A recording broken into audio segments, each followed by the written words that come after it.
Hi, ladies. We're at the Institute for Women's Health this afternoon. A very interesting subject today, and I want to talk to you ladies who are in your mid-30s and older about pregnancy. And with us is Dr. Victor Casiano. How are you, doctor? Just fine, thank you. And one of your lovely patients, Carolyn Smith. How are you, Carolyn? Thank you. Thank you for having me. You're welcome. Okay, doctor, a lot of women fear that when they're at age about 35 and above, it brings a lot of risk to a pregnancy. Is that the case?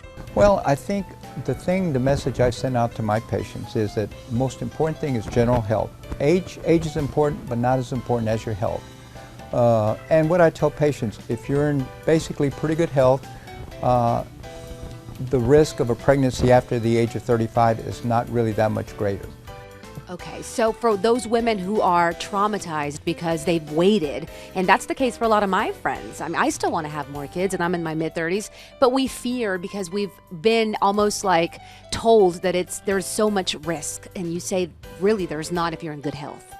Carolyn, I want to talk a little bit about your situation because you're currently pregnant, so congratulations. But now you're 40 years old, which you look fantastic, by the way. Thank you. Tell me a little bit about what the pregnancy has been like so far. So this is my fourth pregnancy, and I would say, aside from the fact that I am 40 and after the age of 35, you endure different testing, the pregnancy's been pretty much the same as the prior three, aside from maybe a little bit more tiredness. But other than that, it's been pretty similar.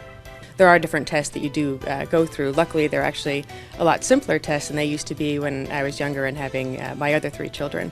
Just simple blood tests that can give you the answers to those questions at as early as 10 to 12 weeks. So it's been pretty straightforward. Carolyn is in excellent health right now. And we know that women over 35, the risk of trisomy 21, which is an extra gene, increases after 35. Increases very small. After 40, it's a lot more. But like Carolyn mentioned, there's a blood test that we can do now at 10 weeks gestation that can actually rule that out. And this is trisomy 21. And also give you the sex of the baby, which to me is amazing to think that at 10 weeks you could find out whether you're having a boy or a girl now. And this is a blood test from the mom. Carolyn is seeing our high-risk specialist, again, because she's 35, over 35. And that helps too, because that person also provides some extra insight, and she did have some extra testing that was offered by the maternal fetal medicine person.